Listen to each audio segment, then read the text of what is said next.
Ladies and gentlemen, without further ado, we're going to go into our panel. And here we're going to introduce the people that are on our panel today. We have Adam.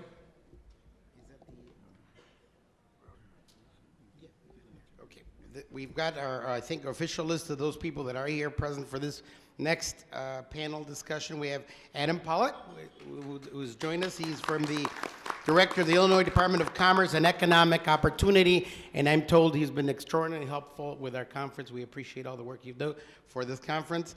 Dan Rutherford, State of Illinois Treasurer. Take the bow. Leila Suleiman Gonzalez, Executive Director of Illinois Latino Family Commission. We have Marty Castro, Chairperson of the United States Commission of Human Rights. And I see over there Chuy Garcia, who needs no introduction. He's here. He's already introduced a little earlier. Commissioner of Cook County. Anybody else that we're missing? I think we're ready to go then. Okay, we'll take them in the order that they're listed here. Mr. Pollitt, would you come forward?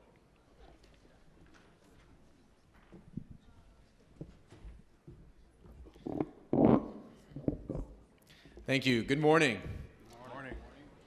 So, my name's Adam Pollitt. I'm the Director for the Illinois Department of Commerce and Economic Opportunity. And just right off the bat, I want to say thank you to IAHSE for organizing this event.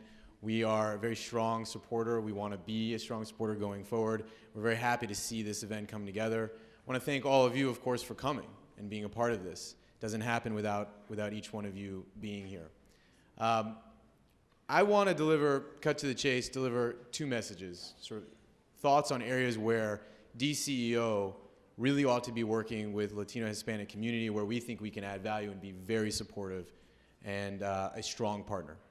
And it starts with the number one priority for the governor, which is, of course, our number one priority at DCEO, job creation.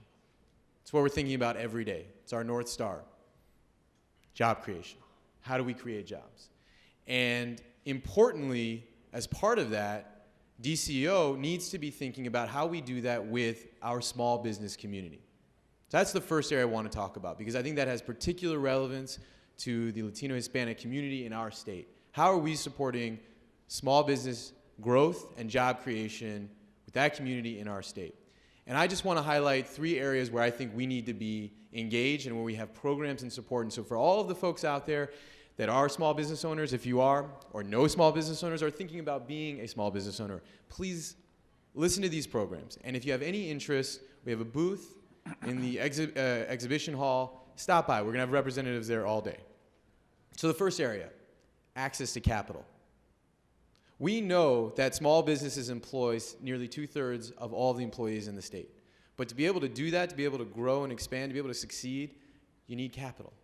So we have a program called Advantage Illinois, and we have materials that have been translated into Spanish directly to reach out to the Latino Hispanic community to make sure that folks have access to capital. We've already put $40 million in play in this state. We've raised over $400 million. That's a 10-to-1 ratio with private capital, and we've created nearly 2,000 jobs with this program. Small businesses need capital to grow. It's their lifeblood. We want to provide that. Number two, workforce development. Small businesses need to train their workforce just like anybody else. And the risk of taking on a new employee is that much higher when you have to spend money to train them. So let us help you. And if you know folks that need workforce training and workforce development, connect us to them. We want to be able to help small businesses train their workforce to have the skills necessary to succeed in this environment, again, to expand and create jobs. The third element, technical assistance. Big companies, they don't necessarily need this. Small companies may. How do you write a business plan? How do you enter an international market? How do you qualify to be a contractor for the government? We have a whole network of over 70 small business development centers, procurement technical assistance centers, international trade centers, all across the state, all for free, all to help small businesses be able to do those essential things. So let us help them. Again, if you have any connection to small businesses, if you work with small businesses, if you're a small business owner, connect us to that community. Take our program, take the leaflets we have, talk to the folks, the representatives at the DCO booth, and make sure that we're connecting as much as possible to this community. And that sort of brings me to the final point, which is the second area where we really want to be connected and strong partners. We need folks that can help us reach out to Latino Hispanic community at DCO. It's an enormous priority, not just of the governor, but of me, that we have representation in our own ranks that can connect us with talent to the Hispanic Latino community. So if you're interested, if you know people that are interested, if you know people that can have that connection and help us do that work, please, again, stop by our booth, drop off a resume, talk to people, let us know who those folks are. We want to reach out to them. We want to be strong partners. I know the governor's going to come here for lunch and deliver a very strong message of opportunity and prosperity as the keynote address. We want to be a partner as part of that. We look forward to working together with all of you and all of the businesses in this community to make that a reality. Thank you. Ladies and gentlemen, we've been joined by Senator IAHSE Martinez. Take a bow, Senator, right there. Senator IAHSE Martinez. Speaking of cool people. Ladies and gentlemen, I'm told that there was a mistake in the program and that Dane Rutherford, the state treasurer, should have been first. And so we apologize for that, but he will step forward and speak to us. You know, Mr. Rutherford, it's not Rutherford, it's Rutherford, and he will tell you that. Unlike the president, I suppose, right? It's Rutherford. Mr. Rutherford has been at every IAHSE conference that I can remember for the last 24 years. We really appreciate his support for IAHSE, and I've seen him at countless Latino activities. He's where Latinos are, he's there. Treasurer Rutherford. Actually, what caught me off guard, by all means, Director, was the fact that you went first, but I thought then I looked at it and I said, I'm on a panel? I thought I was supposed to be here to give you a welcome. So I all of a sudden started looking at my staff. I'm like, all right, what am I missing? What am I supposed to be prepared for to respond to all of this stuff? So that was the confusion to it. But let me, all right, thank you. When you were talking about agencies and having their staff available to come to this, as a state treasurer, we're a small agency. By all means, we're a small agency. But all of our Latino American staff members that were interested and eligible are here and had that opportunity. The other thing is, yes. All right, now the other thing is, as I walked in, there were at least 3 of you.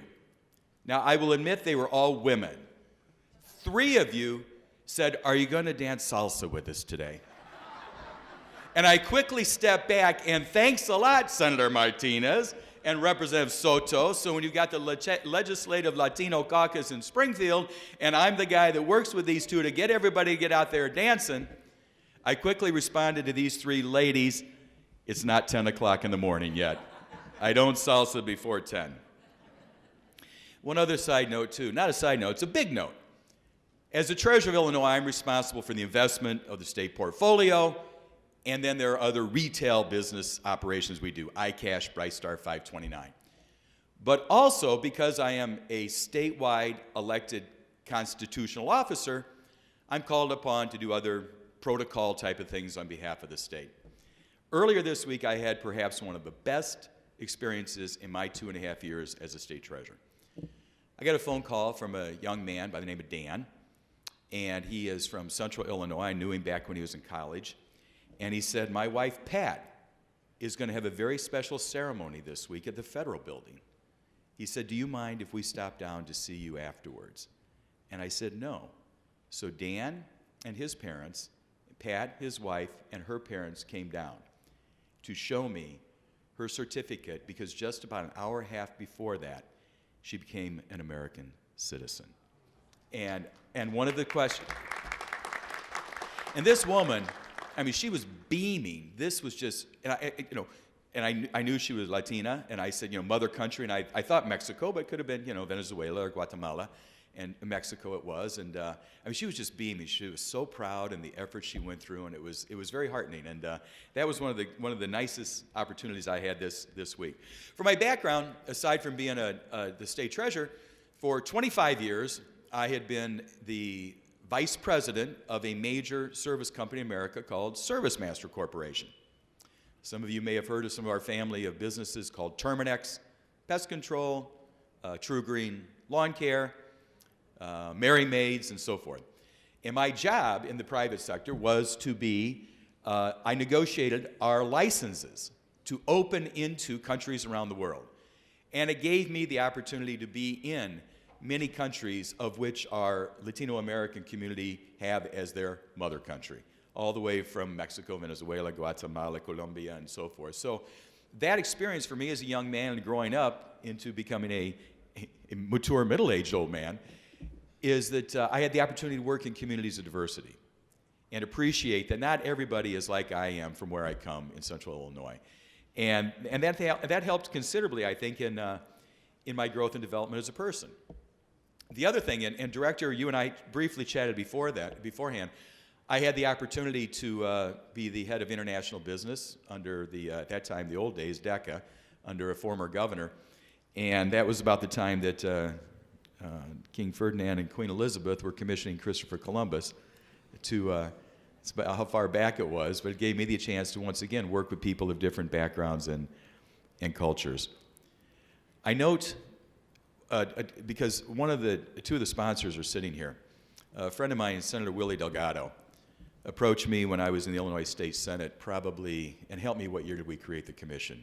5 years ago? Sorry? 2007. So Senator Delgado approached me in 2007 and asked if I would be the chief co-sponsor with him to create the Family Latino Commission. I agreed to do that in part because of what the mission was and the right purpose to do it, but in addition because I think he approached me because I had background and understanding of diversity and multinational understandings. And of course, Senator Martinez and Representative Soto were extremely involved with it as chief sponsors as well. So I commend them for doing that. We have such a mosaic of diversity in Illinois and Chicago, a great deal of diversity in the state employee workforce. I commend you for what you do. As we look at what is happening or not happening in Springfield with regards to the state public pension issue, it is a significant concern for all and should be. I'm not about to suggest anyone should be thrown under the bus, but I will tell you candidly that this is an issue that for you and all taxpayers of Illinois needs to be fairly and substantively addressed. You as employees of our fine government and the retirees before you did your part. And we need to have our members of the Assembly and the Governor's office and the Treasurer's office all work together in a fair way to have this substantively addressed as soon as possible. Let me just leave you today by letting you know two things. Number one, thank you. Thank you for your service to the people of the state of Illinois. Regardless if you are Hispanic, Asian American, Eastern European, Western European, regardless of that, you take on tasks that seldom you get appreciated for. Many people will say, well, I'd like to run government like a business. Well, there are things you can do in government that you can learn from business and so forth, but the difference between government and business is you don't have profit sharing. You don't have employee stock purchase plans. Truthfully, at the end of the year, maybe you get an attaboy from your supervisor, but you don't have year-end bonuses. So I stand here before you to let you know that you are appreciated and to say thank you. And the second thing is, candidly, as what you do in this association in helping to preserve and nurture the origins of your mother countries and your grandparents' countries, I commend you.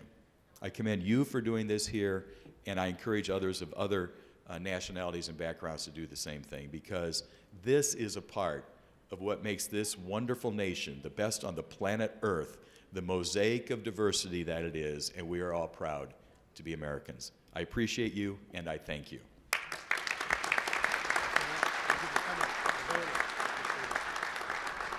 Thank you very much, Treasurer Rutherford. We always like to acknowledge past presidents of IAHSE that are with us today. They're getting kind of old, and we got Peter Vina here up here. This man served as president about 30 years ago. Oh, we weren't around 30 years ago. I'm sorry. He's younger than me. He says, okay. And then we've got, I think, Carlos Charneco. Where's Carlos? He's that busybody. Oh, there he is, right there. There's Carlos. Without Carlos, I don't know where we would be with at IAHSE. Thank you for coming, and thank you for your years of support, 20, 30 now, right? Ladies and gentlemen, next we have Ms. Leila Suleiman Gonzalez, actually doctor, right? Suleiman, Doctor, ooh. Yeah, Executive Director of the Illinois Latino Family Commission that Treasurer Rutherford was alluding to. A round of applause.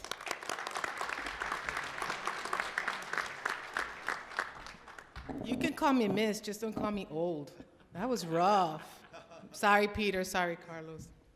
Buenos días a todos. Good morning. Thank you all for being here. It's really a pleasure. And as, was it Sylvia that said, it's great to see all the new faces. That's really exciting because you know that this is your familia in the state. And so welcome to the familia, welcome to the family. This is the place where you come to get re-energized, where you come to learn how to do things better, how to advance in your profession. These are the people that care about you and want you to be successful and want you to grow and want you to stay in state government. We don't want to bring you on board and then have you leave. So that's part of the reason why we're here for this training session, is to help re-energize you, to help give you some skills, to help give you information, to keep you strong and healthy and growing in the state government. So I want to talk a little bit, thank you again for allowing me to address all of you. I want to talk about the very long relationship and partnership, the strong bonds that the Commission has with IAHSE, the lazos that the Commission has with IAHSE. IAHSE was at the table when a small group of us were planning the Commission. And so IAHSE is one of the godparents of the Commission because they were there every step of the way. Jose and Carlos and others, knowing that it was important for the state to have a Latino voice as part of a government entity. We had learned that there had been prior in Governor Oglesby. Does anybody remember Governor Oglesby? All right, so that's been that long since there was a Latino. I know, Chewy, I didn't want to point you out, but. It's been that long. At that time, it was called the Spanish-Speaking People's Commission. And actually, our chair, Hank Martinez, was part of that commission. So he was like, we can do this, si se puede. It's been done before. We can get it going again. So IAHSE was sitting at the table then. And then 5 years later, after, as Dan Rutherford said, the treasurer, we had already passed the legislation with the great support of the caucus and Willie Delgado, who championed it in the Senate with Dan Rutherford and Cynthia Soto and others in the House. It took another 5 years to be able to get the commission funded. So we existed on paper for a very long time before we were able to sort of open our doors. And IAHSE, once again, with MALDEF and Latino Policy Forum and others, was at the table, as the Reverend said, with courage, boldness, and power, speaking truth to power and saying the commission has to get funded. What's good is it if we have it in the books if we don't have that resource that we need?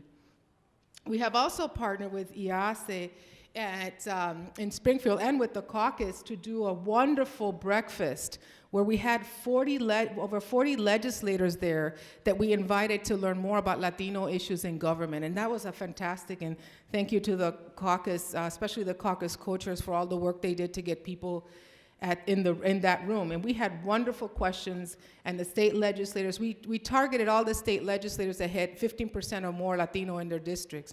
And they were engaged and they were asking great questions. And your president was there to talk about the issues pertaining to state employees, and we got great questions as well. And because we know that a presence in Springfield is important, we've also partnered with IAHSE for the past 2 years to bring you Latino Unity Day. So there wasn't a Latino Day in Springfield, and so we kind of made one up, you know. And we started it 2 years ago, and I think this coming year, for 2014, is going to be our best ever. So I really encourage you to keep an eye out. It's probably going to be May 6th or 7th, but I invite you all to come down to Springfield. We pride ourselves in making Springfield very brown and very proud that day. Yeah. So we hope you help us in that endeavor. And so I came on board full-time as the Commission Executive Director in February. So we're hitting 9 months of work. And I wanted to share a little bit with you, just a little bit. I'm going to give you some highlights of the work that we've been doing.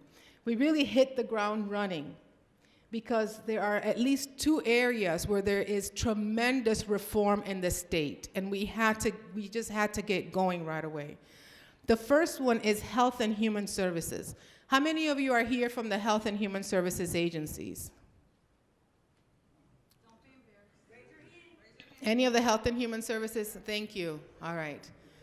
Well, there's tremendous change going on in Health and Human Services in Illinois. Yes, there's Obamacare, and we've been following Obamacare implementation, and I want to thank publicly Amalia Rioja from the governor's office, who's made sure that the commission, thank you,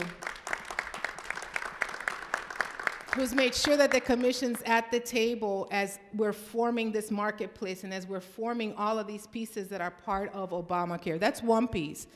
But in the state of Illinois, there's a huge reform afoot that has to do with the Medicaid reform bills that were passed in Springfield.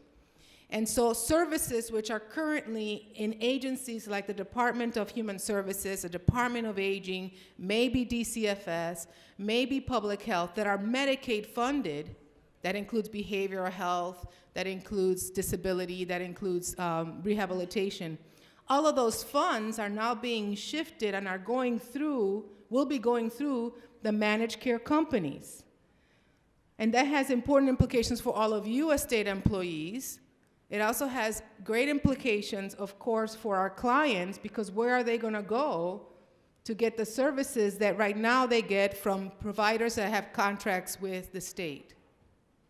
If Blue Cross Blue Shield, Aetna, Cigna, all these managed care companies, if they can barely service our community now, and they don't really have the linguistic and cultural competence to be able to service them adequately, imagine when all of these Latinos will be coming into the system, either through the Medicaid door or through the Obamacare private marketplace door.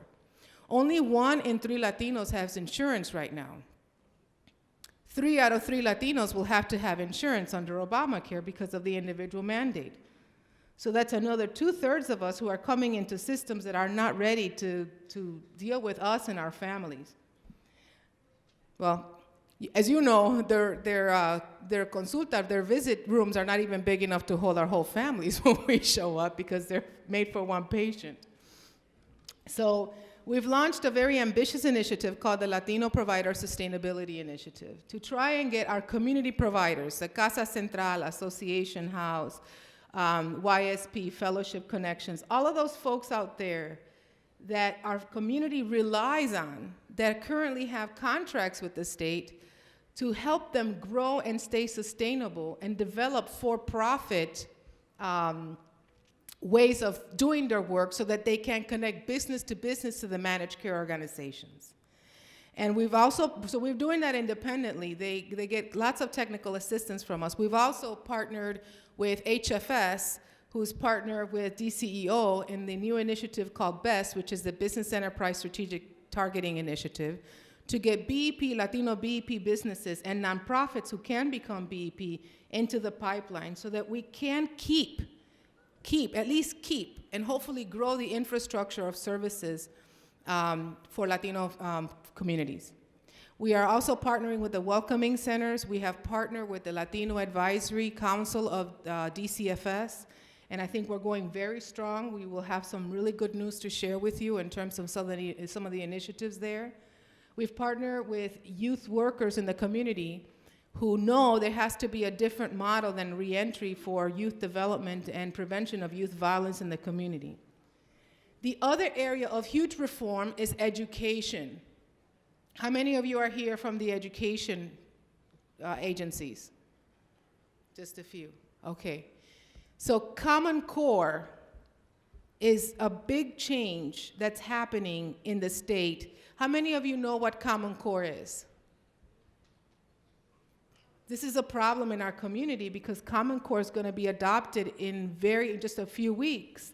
That's going to change radically how our kids get taught and what they get taught. We haven't really had the opportunity to work with our families to help them understand the changes. GED is also changing. Higher standards, a different way of doing GED through computers, Our community agencies tell us they don't even have enough computers to be able to do GED instruction, or that the people that they deal with don't have the computer skills to be able to take a test. And so we have a great deal, yes, a great deal of capacity building, if you know what I mean, to be able to get our communities to where they need to be, both our providers and in our families. There's a lot more in education. We are very focused on dual language. We're very focused on family support and community engagement. We know it's a model that works in our communities. And we're very, very focused on post-secondary success. We are also working on economic development. So I don't want you to be fooled, because we know that we've organized ourselves as the Latino Family Commission. We're not just about family social services. We are about everything that has to do with the family. That's the way Latinos organize ourselves. We organize ourselves as family units and extended family units. So we're also working in economic development, how to support businesses, how to support workforce development. We're tapping into Illinois Advantage to see how can we translate Illinois Advantage in a way that it can connect to Latino businesses. So we're coming to see you, I think, in a few weeks to talk more with your staff about that. But across all of this, there are at least 4 areas that cut across all of these issues. One of them is state employment. You know the stats, but I'm going to mention them again. We are 15% of the workforce in Illinois, but only 4% of state employees' workforce. That just cannot be. We cannot be silent. We've got to do something. And we always hear about the union and how the unions, that's the excuse we always get. But we can work with the union, and we can work with the entry level, and we can work with the merit. And the policy positions. This summer, we undertook very ambitious state employment hearings. They were led by our caucus co-chairs here, Senator Martinez and Representative Soto. And I was so struck by the statement that you made, Senator. 10 years since we've held these hearings, and it's the same story. 10 years. As you know, in a data analysis that was done, I think, what was it, in 10 years? Only 200 Latinos have been added to state employment. That's less than 20 per year. We can do better. We have to do better. So hopefully in January, we'll do another round of state employment hearings. We're going to add the education organizations and agencies that weren't added the first time, and we're going to keep at it. We're going to keep at it until we do get some movement. The same story that I just shared with you about state employment, unfortunately, is true when it comes to state grants, state contracts, and capital development dollars. And so we're working very closely with the caucus to address those issues. The disparity is too great. It can't be that we are not only 14% of the workforce, we are 15% of the population, but we're 25% of all of those Illinoisans under 18. And 1 out of 3 babies are Latinos that are being born. So what's Illinois going to look like in 5-10 years? And are we still going to be 4% of state grants and 4% of state employment and 4% of state contracts? We've got to create some change. And the commission is committed to continuing to work with IAHSE to make that happen. There are, lastly, some equity issues that are also cross-cutting that are very important, that I just want to raise in your awareness. One of them is language access. I know that IAHSE has been fighting for 26 years to bring on bilingual workers so there could be adequate language access. Language access is not cultural competence.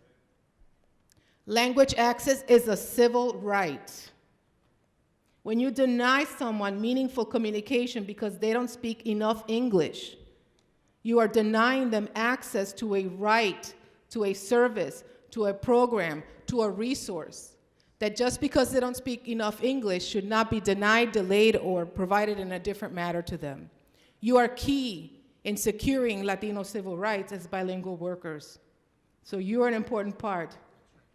And of course, Representative Soto saying, and it's increasing the pay as well for bilingual workers.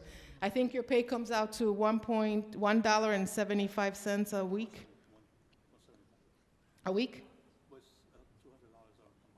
All right, so you get $200 extra a month for your bilingual skill, and yet the work that you do should be valued by the state because it will save them millions of dollars in lawsuits.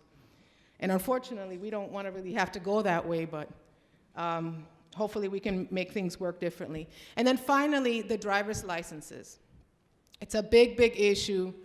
Again, we've been working with Amalia and the governor's office to make sure that we're working very closely with the Secretary of State so that that process is implemented in a way that's equitable and fair and protects the rights of Latinos and gives them access. Representative Hernandez has been a very strong advocate on that. I want you to know that we're working on that, and we want to make sure the rollout is as smooth as possible, and we continue working on that. So, in conclusion, I want to thank all of you. I want to again reassure you that the Commission is working very closely with IAHSE and will continue to work with IAHSE. We value what you do. We depend on you to be able to carry out a lot of the work that we have. The Commission can't do it alone. Somos 5 personas. We're only 5 people. So we're going to need all of your help to be able to achieve what I think the vision and the dream for the Commission is. That was part of IAHSE's dream as well. Thank you very much. I wish you a wonderful conference. Thank you. Thank you very much. Thank you, Dr. Gonzalez. Without the kind of work that she does, we wouldn't be here. Because she brings out the stats, she brings out the important information, our tools for our legislators to be able to move forward with their agenda. Ladies and gentlemen, another round of applause for Dr. Gonzalez. Scripture says, give credit and give honor to whom honor is due.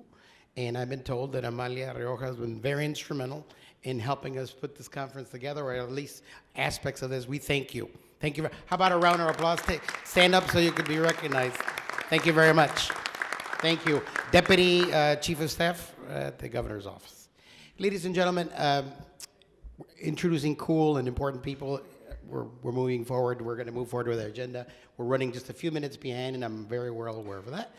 But there are courageous lawyers who throw their hats in the ring to become judges, and we don't have enough of those people. But the ranks are growing, and I don't know where we're at right now, but we got to be close to, 16, 20 judges now. But back in the day when Marty and I were fighting the battle at the bar level, there must have been a handful, if at all. And but we have one of those courageous people. Diana Rosario, stand up and take a bow. We're not endorsing her, okay? We're not endorsing her. We don't endorse. But she's just one of these cool people. She's also a contemporary of mine. We graduated the same year from law school, and she's finally decided she wants to become another judge. Okay, as if we didn't have enough Borinqueña female judges, right? All right. Fighting words for Senator Martinez, right? Speaking of contemporaries, we have with us Marty Castro, who he and I go way back 25 years, right? Fighting the battle at the bar level, and he's moved on to now the United States Commission on Human Rights. He's going to come forward and speak to us. Thank you, Marty.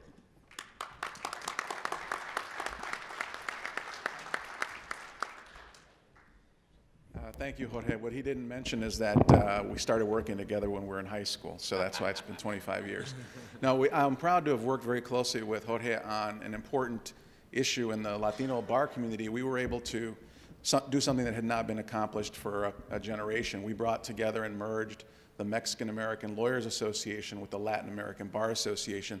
These were two very vibrant organizations that were doing the same thing with many cross members, and we were replicating our services and our membership, but we were also being used by those outside of our community to be played off against one another. When we were trying to get judges, they'd say, well, what does LABA think and what does MABA think? And then they would try to get us to take different positions. And so we got wise to that and were able to bring both organizations together in 1996 to make it stronger, and have continued to work together with our brothers and sisters in the Puerto Rican Bar Association and the Cuban Bar Association to ensure that there is Latino unity whenever there are issues of judicial import or matters that affect the community that our lawyers engage. So I want to thank Jorge for that. I'm proud to be here for a number of reasons. One, as a member of IAHSE, but also as the recipient of last year's Government Service Award. It brings me great joy to continue to participate in these conferences because it allows us all to come together and learn about what we do. while the numbers in state government are not where they should be, there are still many Latinos and Latinas in key positions in state government, and we ought to know who we are so that when we have issues that come before us in our various agencies, we know who to reach out to in other agencies to make sure things get done. Because the work of government is about making sure that things get done for the people that we represent. And I'm honored to be here today in a number of capacities. As Jorge said, I am a chairperson of the United States Commission on Civil Rights, and I was appointed to this position by President Barack Obama about 3 years ago. And it was quite an honor to be appointed by the first African-American president of this country to be the first Latino chairman of the Civil Rights Commission.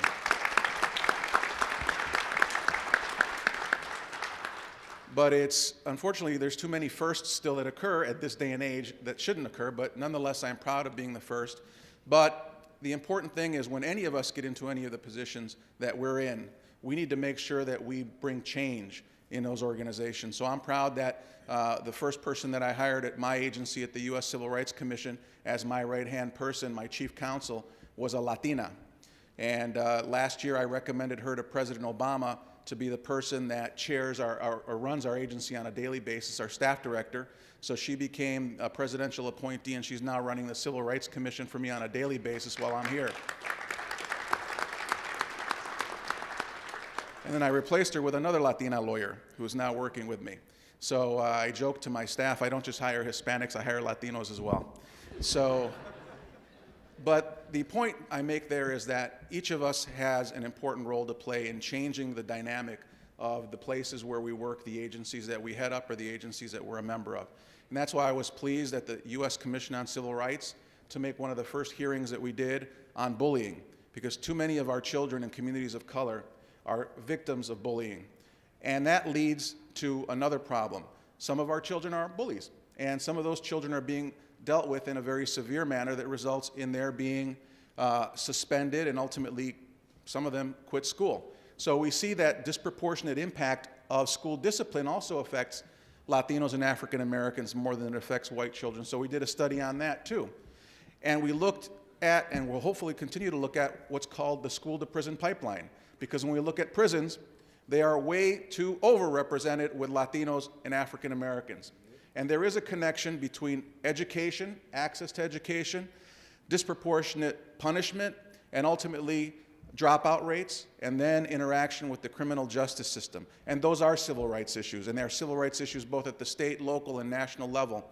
And I'm pleased that we're beginning to look at those. We also did a study on sex trafficking as a form of gender discrimination. I'm pleased we're able to bring Salvador Cicero, who represented Anita Alvarez, on an amazing task force that combats trafficking right here in Cook County. And then we did a study on how federal regulations affect small businesses, and I was able to bring Omar Duque of the Illinois Hispanic Chamber of Commerce to come and speak to us in Washington, D.C. And then we went out at the height of the anti-immigrant state laws to Alabama, and I brought MALDEF and NCLR and the Southern Poverty Law Center, and my conservative colleagues brought the other side. But we were able to bring out the issues that are affecting the Latino community at a state and local level by this anti-immigrant rhetoric and sentiment that we see that was embodied and continues to be embodied in these state laws until we have comprehensive immigration reform. So I am very pleased to have been in those positions to bring to light some of the issues that affect the Latino community nationwide. But I'm also very honored to have, for the last approximately 4 years, upon appointment of Governor Pat Quinn, to serve as chairman of the Illinois Human Rights Commission. And the Human Rights Commission, for those of you who don't know, is the body that enforces our state's civil rights law, the Illinois Human Rights Act, which protects more people from more kinds of discrimination than the federal laws, and in fact is one of the most cutting-edge laws of other state laws across the country. And we are very proud at the Human Rights Commission that on your last study, I believe, we were one of the top agencies that had Latino employees. We're a very small agency, but we're very committed to diversity, as you would expect, given our role. But I'm also pleased that 2 of our staff members are here today as active members who have actually been part of organizing this, because we're very committed to ensure that our members, that our Latino staff are involved in this organization, and not just as members, but as active leadership roles. I'm also pleased that while we've heard some of these numbers, there is a way to make sure that those union positions do end up being more diverse. We had a union position open at our agency, the first line of person who deals with the public. And I requested that our executive director make sure that that position was certified to be bilingual. And we did, and we hired a Latino to be now the first person that our agency sees and people in the community see as the face of our agency, who is able to communicate directly with those who are in need, who need language assistance. But I'm also very pleased that in the role of chairman of the Human Rights Commission, I've been able to work closely with Governor Quinn and see firsthand the efforts that he and his staff have undertaken to listen to what has been said here today and to try to affect change. As I said, we are a very large population, yet we don't reflect the population in our workforce. But there are areas where the governor has the ability to do that, especially in those positions that are management positions that he and his staff can undertake the hiring of. And as Adam knows, at our cabinet meeting on Monday, our new chief of staff, Ryan Croak, made very clear to all leaders in state government that diversity is a top priority for Governor Quinn, and that as we and our agencies have open positions to fill, that we should take diversity into high account as we do that. And that was echoed, and really the leader on that charge within the staff has been Amalia Rioja, so I want to congratulate her on making sure that that is an issue that remains at the forefront. And if you look here today, Governor Quinn has done that. Well, Amalia is Deputy Chief of Staff. We have Juan Morado in the Office of the General Counsel. We have Teresa Reyes, who's now Director of the Office of New Americans. I see Jose Munoz, Chief of Staff over at the Department of Insurance. We have Francisco Menchaca over at Banking. We have Manny Flores at IDFPR. We have who's going to be a recipient of the award I received last year, Rodrigo Garcia, Assistant Secretary of Veterans Affairs. We have the Secretary of Corrections and the Secretary of the Illinois State Police. And these are positions that are not traditionally Hispanic positions. These are positions that affect all Illinoisans. So we ought to be very proud of that. And we ought to be very thankful to the governor for doing what he's doing, but continue to make sure that he and our administration do more. At the end of the day, how we are going to do as a community depends greatly on how we in state government, not only those in leadership positions, but those in the front lines, how we open the doors of opportunity for our community, how we ensure that those in power hear the needs of our community. Because at the end of the day, whether folks like it or not, as the pastor said, you know, we're here, we're not going anywhere, but the force of history and the force of demographics is on our community side. Now, those who want to put their hands in the way of the wheels of history, as Lech Walesa says, sometimes get their fingers crushed. So we need to make sure that our community is well positioned to take on those roles that we need to take on. And that's why education is so important. And therefore, I think it's in all of our best interest to see that these financial conditions and financial problems, whether it's pension reform, et cetera, are addressed, because every time we have a budget that funds our educational system in Illinois by only 89%, an educational system that is at least a quarter Latino across the state, Latino children and families are disproportionately impacted by the pension crisis. Whenever we see issues that affect the access to health care, when we have the highest obesity rates, rising rates of heart disease, failure to have the appropriate access to mammograms and other things, when we don't make sure that our healthcare system and access to that works well, it disproportionately impacts the Latino community. So in every facet of this state, Latinos are involved and impacted. So I want to thank you for the continuing work each of you has committed, not only to your agencies, but to the community and to this organization. And we look forward to working with you this year and in the years that come. Thank you. Thank you, Marty. Thank you for coming. Ladies and gentlemen, we're running a few minutes late, but we're just about ready to wrap up this part of the program. Chuy Garcia is here with us today, and if you studied Chicago politics, he is a fixture in that landscape. He goes back to being an alderman back when I was a child. He's not. He does not look like younger than me. All right, at any event, and then he took a hiatus to go and educate himself some more. And then he came back now as a commissioner. This is the role that he now serves in our community, among many others. Chuy, we won't insult you anymore. Come on over and take a big round of applause.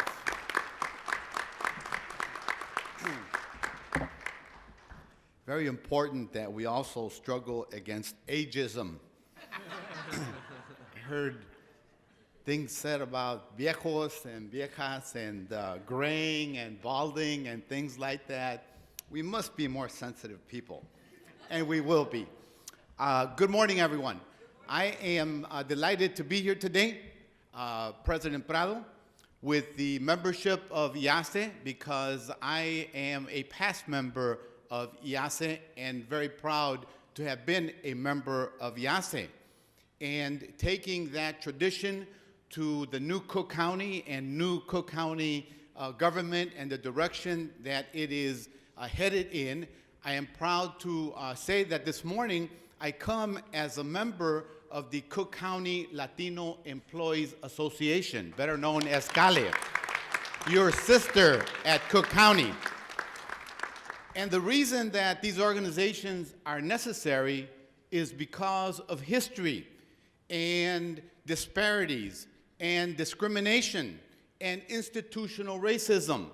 The fact that IAHSE is alive and growing, the fact that we have to have organizations of this nature at the county level are an example of why we need to continue to struggle to ensure that our community receives equity and fairness in consideration as it relates to everything that is government. If it were not for the massive mobilizations of Latinos and immigrants nationally over the past 8 years, comprehensive immigration reform and the debate in Washington would be dead today. If it were not for the demographics and the results that everyone in America came to see after the census, and especially after the last presidential election, we would not be a force in this country. However, when we look at the realities of the state and its treatment of Latinos, Cook County, the city of Chicago, we have a long way to go. I applaud your continual efforts to ensure that our community is treated with respect and with dignity. It's very, very important. My purpose for coming here this morning, because others have already sort of addressed the policy agenda, is just to reassure you that at Cook County government, we're fighting for the same thing. We took the IAHSE model and created an entity like it, a sister entity in Cook County. Why? To ensure that when it comes to appointments, when it comes to legislation and public policy in the legislative sector, that when it comes to employment, that when it comes to contracts, that when it comes to providing services in a dignified manner to all people who seek it of government, that Latinos are not taken for granted and treated with the highest levels of integrity and respect, as Pastor Medina indicated earlier in his remarks. So brothers and sisters, I got to run over to the county board. We are having our county board budget hearings. No new taxes, no fees. It's a good budget. But I simply wanted to come here today to let you know that the work that you do at the state, the work that we're seeking to accomplish at Cook County government is very, very important so that we can level the playing field and provide opportunities so that our children and our community can move forward knowing that they will be treated just as the Constitution and the Declaration of Independence guarantee each and every one of us. Continue your work. I wish you tremendous success at your 26th annual conference, y por ahí nos vemos. Muchas gracias.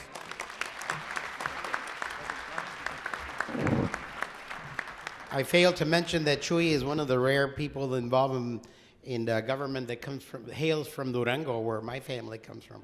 Any Duranguenses here? Well, like two. All right. See, I said a rare breed, right? Honorary, because your husband, right, Cindy, is from Durango. God bless him. All right. Ladies and gentlemen, we're going to then give a warm round of applause to all our panelists that are here. Thank you very much for coming. And we're going to ask our legislators to step up, and we're going to move right seamlessly into the next panel. We want to acknowledge a real super cool person in this room, and that is Blanca Vargas, who's over there at the door. Everybody acknowledge Blanca Vargas. an activist, a civil rights fighter, you name it, she's done it all without any titles. Without any titles, she's done it all. God bless you. And without the pay that goes with those titles, huh? How about another round of applause for Blanca? We love her.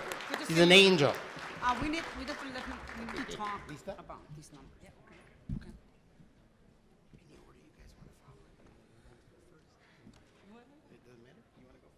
Okay. Yeah, let's go first. All right, now that everybody, as we reshuffle here, we're ready to start on our wonderful legislative panel. And listen, I don't know who was invited, who was not invited. I imagine everybody was invited, but it's very telling who are the people that actually show up, right? It's for me, it's very telling. A warm round of applause for Senator Martinez, Representative Soto, that made time in their busy schedules to be here this morning. And without further ado, we're going to hear from Senator Iris Martinez. And let's all give her a courteous round of applause. Good morning, everyone. Great. It's a good morning. It's a great morning. You know, we woke up this morning. The sun is shining. We're heading into November. It's always a great time in Chicago. But more important, you know, I sat there and I listened to, you know, Marty and I listened to Adam. I listened to Chewy. You know, and I got to tell you, you know, when I open up the book, you know, this book, you know, which is my greatest, you know, motivation for wanting to continue to argue and say, this is not enough. This is still a disgrace to the state that where we have 43,000 employees, we only have about 2,000 Latinos. To me, I'm sorry, we need to do better. And while I praise the governor who has done a good job of bringing people into his office, putting directors, you know, and people in places of management, I just don't think that somewhere the message the governor's trying to bring down to folks is that we need to hire more Latinos. Somewhere, somehow, it gets lost in the shuffle. And I say this, I know that you guys probably have heard an old record, you know, about our numbers, and I'm gonna keep on playing the same record over and over, because while the governor says go out there and hire folks, sometimes the problem is it takes 6 months to hire somebody, and especially a Latino, that takes 9 months to hire somebody. People need jobs today, people need to work, people want to contribute, and while we have directors and secretaries and undersecretaries and, you know, and folks that have been put in positions, I need to challenge them to continue to hire, to not accept these numbers, because I am not comfortable. I'm still upset about these numbers. You know, and while there's so much fights to have out there, right now one of the battles that I've been saying, and I know Diana Rosario's here, a good friend, somebody who I work with at the Department of Human Services, another aspect about our judicial system, when we have about 1,000 judges, only 23 in the whole entire state of Latinos. Now, what's wrong with that picture when the incarceration of our folks doesn't represent the bench that we have? So I have to fight that fight also. And sometimes the fight gets a little bit tiring. But you know what? I drink my Café Bustelo every morning, and that just really spurs me up. So, in saying that, you know, I don't want to really say that, you know, we shouldn't beat them up. Oh, yes, we should. We need to beat up everyone who is in a management position that has the ability to hire more Latinos. We are the fastest growing population, and we're not stopping. I'm not comfortable with 2,100 Latinos working for the state. I'm not content, and I won't be content ever until I see us to be at least half of that. Half of 43 should be 22,000 Latinos that should be hired, especially when we are servicing people out there based on the population. So, I really sometimes get a little frustrated when during appropriations that we have directors come in front of us and talk about their budgets and talk about, and when we talk about how are your Latino numbers, somehow we just can't hear them. We can't hear them say, oh, yeah, well, we've hired, one Latino out of the last, maybe 50 employees. Or when we hear about promotions that are coming out, let it be in the state police, let it be in the Department of Corrections, we have two great individuals that head up those departments, but when we look at the promotions that are going on, our Latinos are nowhere on those promotion lists. Why is that? If we have Latinos that are in powerful positions, why aren't they watching out for us? Because nobody else is watching out for us. And I have to say, I just get a little bit, I don't want to be called an angry Latina, because I think that because I talk this way, I'm angry. No, I'm very passionate, right? But it's what gives Cynthia and I energy now as the new caucus chairmen, because we're going to continue to deal with this, and we're going to be much more aggressive, and we're going to be much more challenging now, because now, as the head of the caucus, we are going to make a big difference down in Springfield. We're going to start really challenging many of the directors. Every story they come to us, oh yeah, we're doing a better job, we're doing a little better, and you see these numbers just crawling. They should not be crawling, they should be leaping, and it's not happening. So know that, you will always continue to have a voice in Cynthia and myself. You will continue to see us even much more challenging to directors, to the governor's office, because, I adore my governor, but, that message that he's sending in these cabinet meetings have to resonate down from those directors. If we are confirming Latinos in the state Senate to be directors, or be secretaries, or be whatever, then we have to challenge them also to start looking out for our people, because no one else is. We got to challenge them. So, I'm glad that Amalia's there. I mean, she is very accessible. Every time I put a phone call to her, she's returning it, because I think we share the same passion about Latinos. But we got to do a better job that if somebody applies, or that we give out resumes to the governor's office or to the director, just because of the fact that we have qualified Latinos that are out there that can do the job. We are giving them qualified applications, qualified resumes. But you cannot hire people 6 months from now. You got to hire them when we give you, especially if there's job openings. And there's many job openings. Somewhere, somehow, I guess Latinos don't need to apply. Not under this administration here. We're going to make sure that we continue to challenge the governor, challenge especially those directors that were put there by the governor for a reason. We're going to start. And you know what? They will see the impact when it comes to appropriations. They will see that impact when it comes to that. If you can't hire Latinos, then don't come asking us for any more money. Simple as that. So you know what? I think my coffee is beginning to, I think I need a little sip. But anyhow, I just want to say thank you. Thank you again for having us here. I want to make sure that you understand that, we are a team.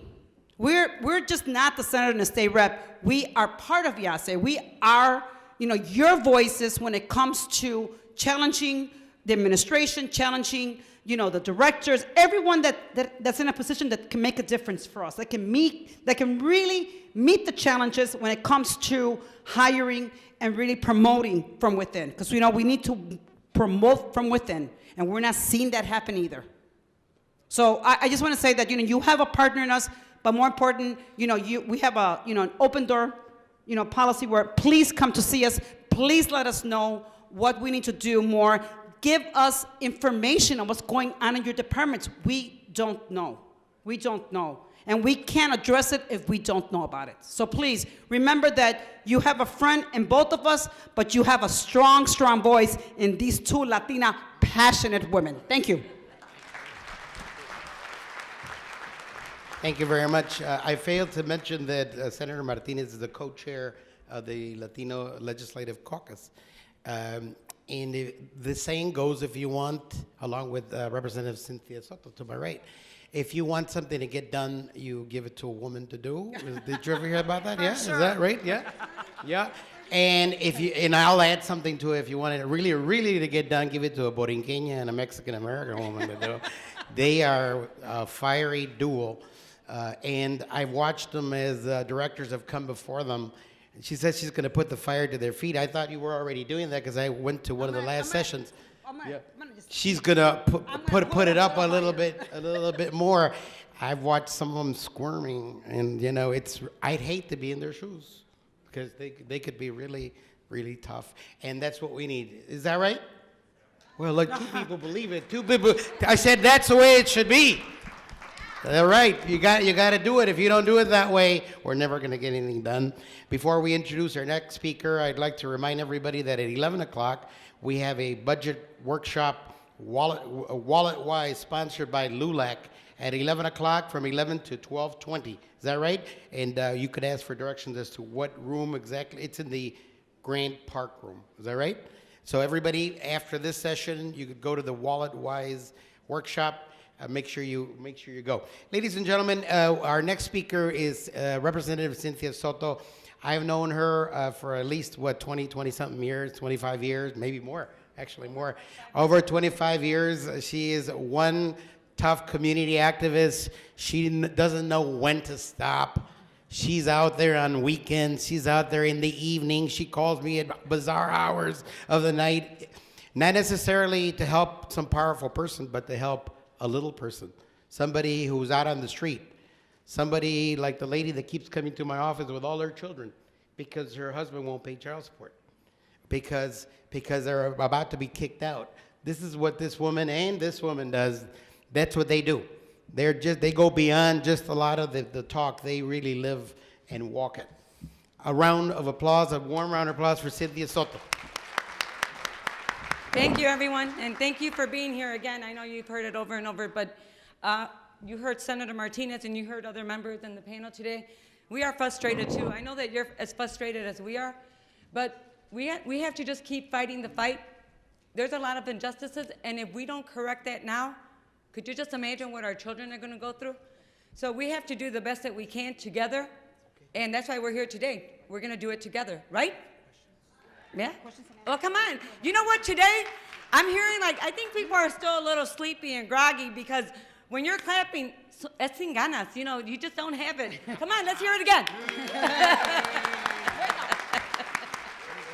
I always say that when I'm at a conference or something, and then somebody says, oh, yeah, and they said something great, people are like, yeah, that was nice. But you know what? And we're passionate people. I'm really surprised. I know we're not the only passionate people here. Right, Amanda?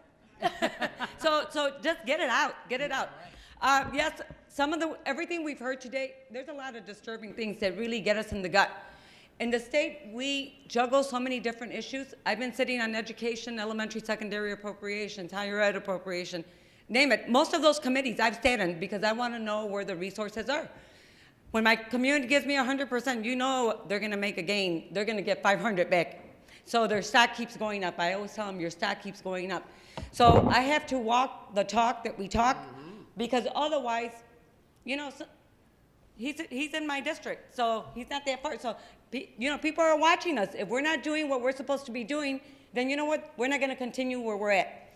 So again, we have to work together hand by hand, and you know what? You need to open up to us and say, look, these are the injustices going on in our departments. A lot of you don't reach out to us. We need to hear from you. Even if you want to, if you want to leave a message, or you want to send a text, if you want to fax it, it could be confidential. You just need to tell us what's going on. And that's some of the things that we're talking about. We're hearing from different departments that there's a lot of things that are going on. There's bilingual employees that are not getting their pay. That's an important issue right now. There's parents in DCFS who are not having that connection with someone who speaks Spanish in the department. So we know that that there's a need there. We know that there's a need for more Latino employees. So if we don't hear from you and hear the stories that we need to hear, so that then we can when the director comes before the committee, we can say, you want your funding, but you're not working with us. We're having problems in our communities, and you're not helping us.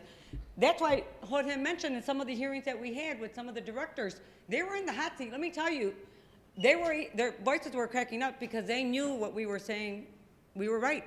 It's just an injustice. We should not be going through these barriers that we're going through now. We've come a long way. We've had leaders in our community that have opened that path for us, and it seems to be closing because we just can't break through. We cannot afford to have barriers because those barriers that are there today will be the barriers for our children in the future. And let me tell you, anybody who has children here, nieces, nephews, and your own children, we live and breathe for them, don't we? That's right. You know, they're our lives. And the best thing that we can do, Marty said it best, if we don't educate our children, they will be stuck in a rut. They will have those same barriers and they're not going to be able to break through. And there's no reason why that should be happening. We are the growing population. We will be the majority if we're not already the majority, but we're getting very close. But please, let's all work together and let's make this better. Because you know what? Whatever I always say, la patada que los dan, we deserve it because we're not speaking up. Right. You know what? We're passionate people about our families and about the things that we do, but we need to be more passionate when it comes to those directors and we tell them, look, we mean business. When we're sitting in the committee, they're thinking, oh, I'll be in the hot seat for an hour. But you know what? We'll hear them and it's like a broken record. We tell them over and over, your numbers need to change. What are you gonna do next year? Are you gonna bring us better numbers? You know what? Every year it's the same thing over and over and over again. You know, enough is enough. We need to stop. We need to really make, you know, walk the walk and talk the talk. But I should say we really need to talk the talk because I feel like I'm going backwards sometimes. And that's one of my pet peeves. I always want to be 5 steps ahead. I don't want to be 5 steps behind. So again, thank you everyone for being here and I look forward to working with everybody. Jorge, thank you. You've been a wonderful friend. Jorge, we've been friends for over 25 years. He's like Theo, Jorge, in my family, okay? And my husband loves him. He's wonderful. We've been great friends. I love his wife. I encouraged him to try to have a son. That's why he has 5 daughters. And his wife said, Cindy, don't tell him that anymore. Thank you. Thank you, everybody. Thank you. Thank you very much, Cindy. There you go, ladies and gentlemen. These are women of passion and sincerity, and they do the work that they do from the heart. How about a warmer round of applause for these 2 women? We're going to hear next from Vice President Fonseca.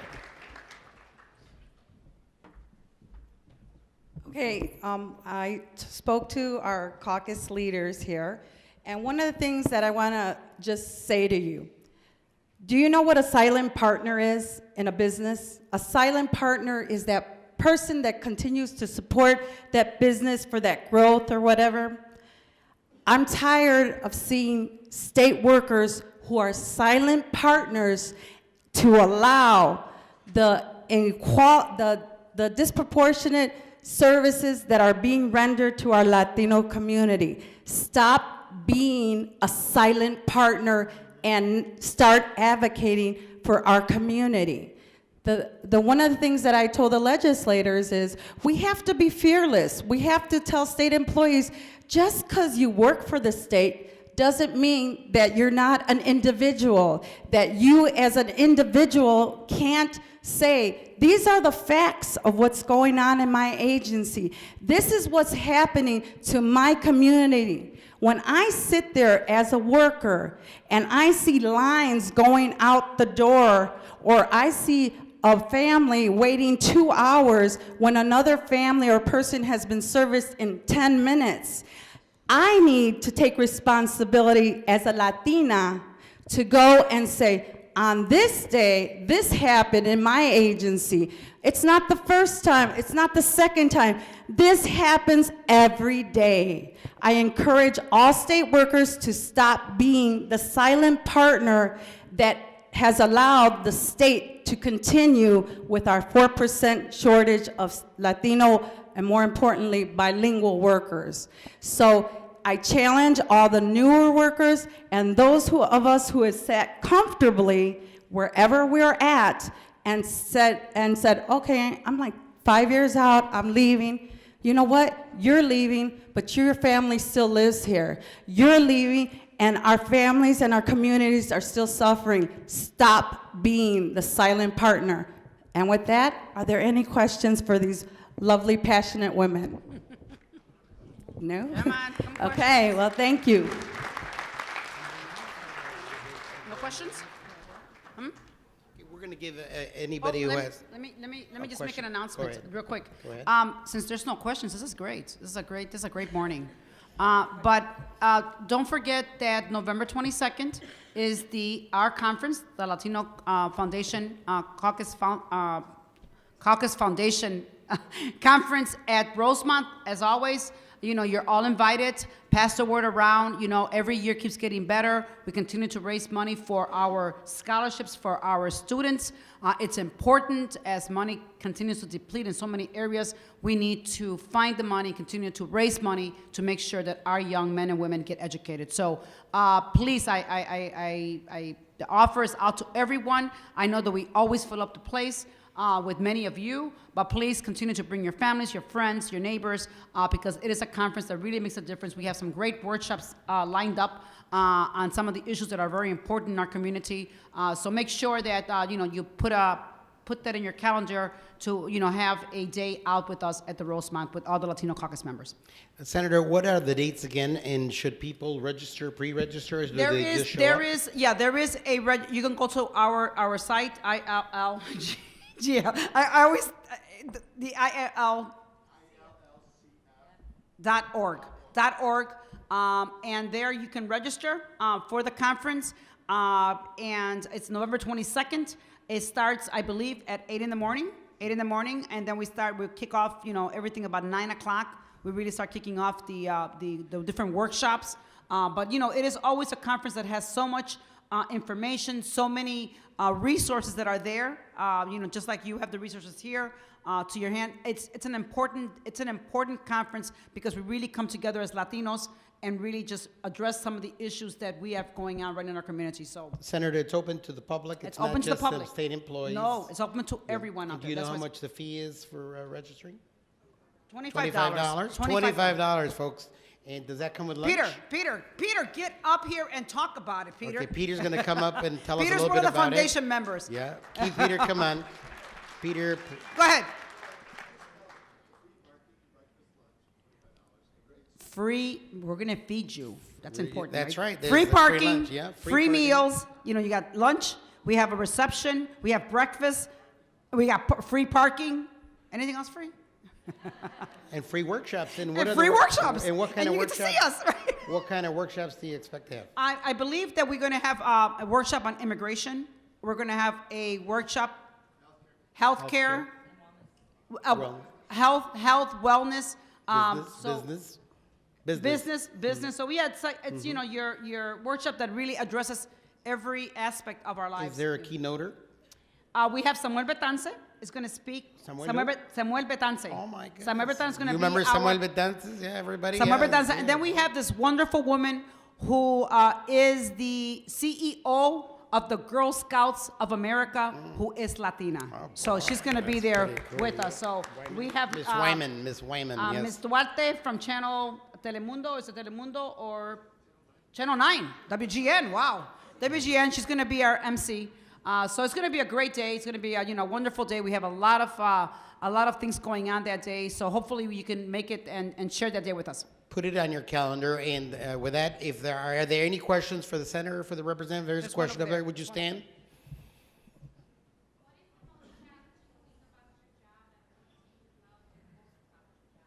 What's the most challenging thing about your job, and what do you love most about your job? And we'll give it to both of you. Go ahead, Senator. 2 months ago, I didn't like my job because I wasn't getting paid. No, I'm just kidding. It was a crazy moment for us. But you know what? I love my job. I think the ability to sit there and look at a budget of $53 billion for the state, and be able to look at that budget and really challenge those departments that are asking for their money, just sitting there and dissecting that budget to make sure and to see where the Latino, where the dollars are going in the Latino community. That's a great thing. To be able to have legislation that affects the quality of life of people is it's a great thing.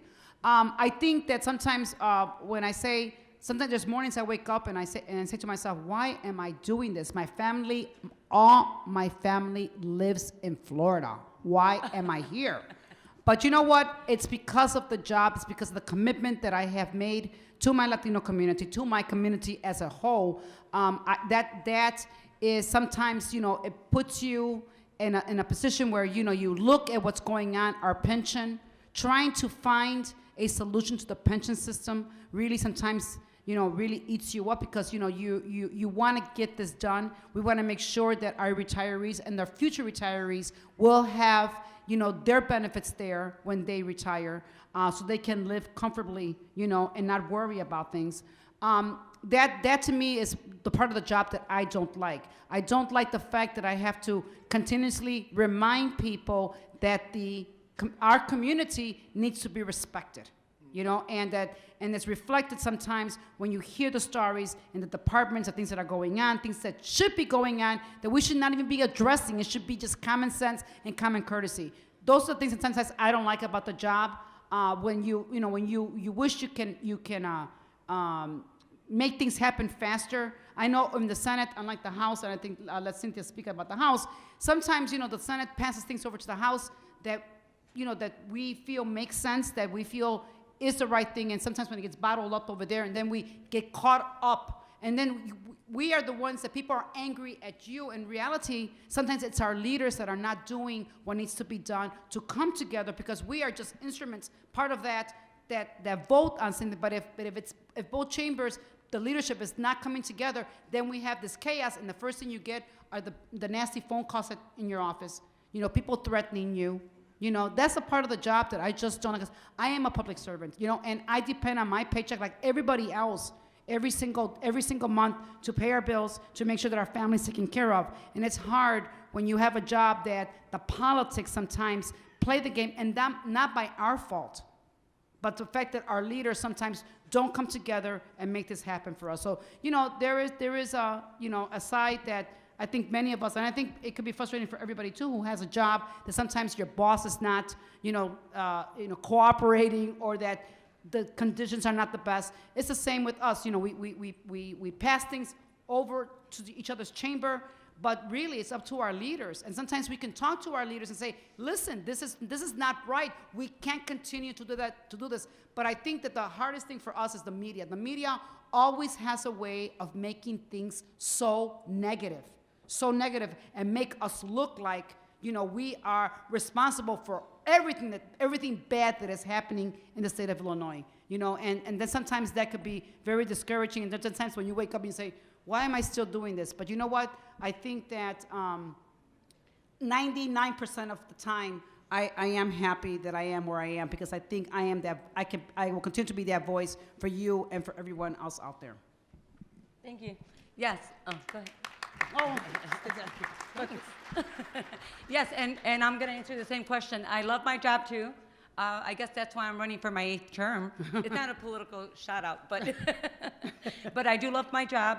And what stirs me more about this job is just more of the budget cuts. When there's budget cuts, and we have to cut education, which is one of the most important, of course, committees that we don't want to cut: elementary, secondary, higher ed, or even other programs that are out there when it comes to human service, social service programs.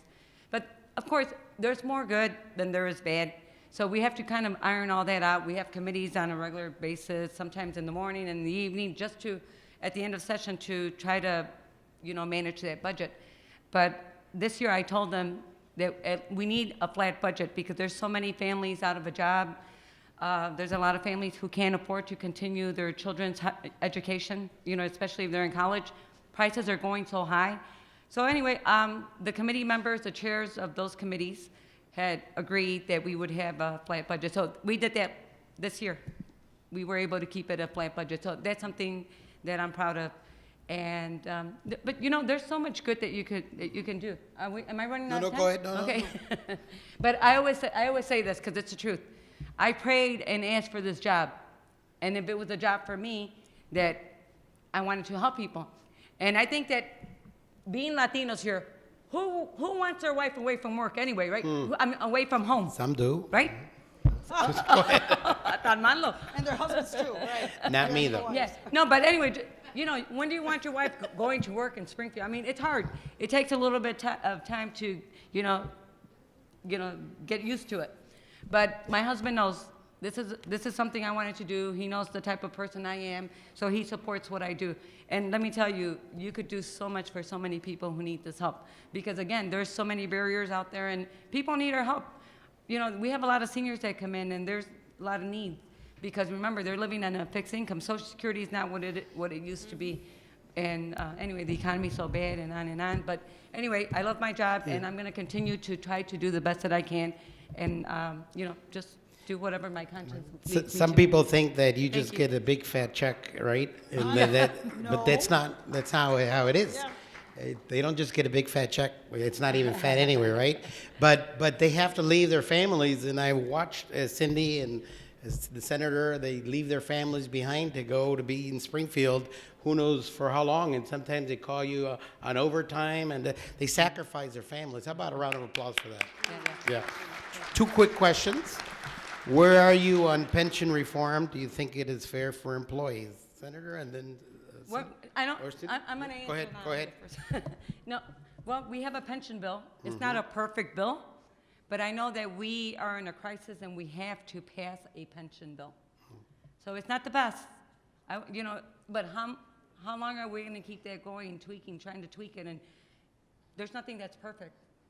You know, we're going to have to do what we have to do, but I will be voting on a pension bill. And it is a crisis, right? Let me just say that some people think that the pension crisis just happened overnight, or that it happened the last few years.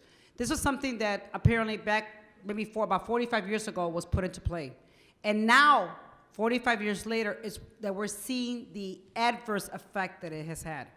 There is no doubt that when you talk to people in other states, and people tell you, yeah, Chicago, Illinois has the best pension systems because we took care of our retirees. But the problem was that we couldn't keep up with it. As the costs kept going up, those costs were not actually put into the equation. So now, what we had 45 years ago, when some of these pension was put into place, the language and the statute, what happened was that we never thought, and probably was never planned that far ahead, because as times continue to change, the cost of health care skyrocketed. I mean, there was just so many other ingredients that caused us to have this, and because we have one of the most generous pension systems based on what we've heard of so many other states, you know, this is something that happened because of what was put in play long before our times. We're trying to address it. Right now, I know, for me, one of the best bills that I thought that was union-backed, that was union negotiated, because they are your representatives, was the bill that we passed, the Senate passed, which is 2404. That, to me, was a bill that was a compromise. The union members sat down. It was a union-backed bill that I think that if we would have voted for that bill, the Senate voted on it, the House did not pick the bill up. If we would have voted on that bill this past session, I don't think that these conversations would be so crazy the way they are right now. Yes, we do need pension reform, and we're going to have to make sacrifices. There is no doubt. To me, what I really feel is that anybody right now, and I'm very strong on this, who is a retiree, we should leave their pensions alone. They should not be touched at all. Now, future retirees, we're going to have to make sacrifices. There's no doubt. There are so many components of, and factors that weigh in about the health care costs, not being able to give out free health care anymore, family health care. I mean, there's so many things that are part of sacrifices that we're going to have to do. Maybe contributions. Maybe, a little bit more contributions so we don't lose all, some of the benefits. So there's going to be a cost to us. There's no doubt. So the good thing about it, that there has already been pension reform already put in place in the past 2 years, is for people that were hired in 2011. From that point on, they're in a different pension system altogether. So you see, there is just a lot of things that are going on, but that we do need it, that we got to vote on something. There is a pension bill that apparently we're very, very close And I think that that would happen probably not next week, but the following week, the veto session. I think that we will have a pension bill ready to go. And I know it's not going to be the most, and we haven't really heard all the details because it keeps on changing. Everything keeps on changing. But we are closer than we've ever been, and I think we're going to, be able to present something. But it's unfortunate that it's not the way it used to be, that we're going to have to make sacrifices, we're going to have to make a little bit more contributions, but it is, it is what it is, and we're going to have to address it. So you're going to be scaling down the pension in the pension plans in the future? Yes. Pretty much? Yeah, pretty much. We're addressing it. We've been addressing it. People don't realize that, and the media doesn't talk about this. So we've been addressing it for the past few years. We've already put some reforms in place as we move forward, but we have to address this issue, which is the current problem that we have going on right now. Do you think we've been over generous in the past, or do you think the economy just doesn't lend itself for that kind of generosity? Both. I think, like I said, we have one of the most generous pensions, and now, it was put in place over 45 years ago, and now we're seeing the effects of it. But at the same time, as the economy has the revenue, but I really think that we have to address it, because when you look at the revenue, every time we have to pay that pension obligation, it means less dollars for the services. And that means that our communities will not be getting these services anymore, because we got to keep cutting so we can have the balanced budget. You know what I mean? So trust, it's not an easy process. It really affects us, when we're there, sitting there. And if people don't believe that, we don't internalize this, yes, we do, because you have to hear some of the conversations and the fights that we have to try to, that we need to have in order to make sure that it's fair, but most important, that we take care of our retirees. Senator, where do you stand on the bill to pay back wages?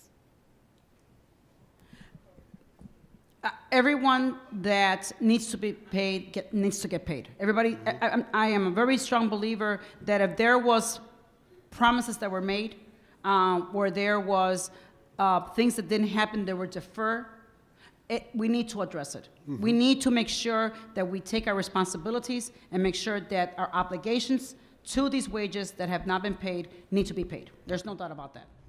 Cindy? How do you, back wages, a bill to pay back wages? Yeah, of course. I think everyone here, if you're owed some wages, you should be paid. Yeah. If you did the work, you need to get paid. You guys were paid, weren't you? Let me add one thing, because I think you said something, Jorge, a few minutes ago about that they think that we are making money. One of the things I don't think people know is that we're mandated just about that we have to take furloughs every single month. That, we pay the income tax just like everybody else. We bypass COLAs. So, and for some of us, this is our only job, just like it's your only job. So, when people think, oh, the politicians or these electeds that are there, yeah, there's no doubt that there's some electeds that, that are in positions that get paid a whole lot more money than the state legislators.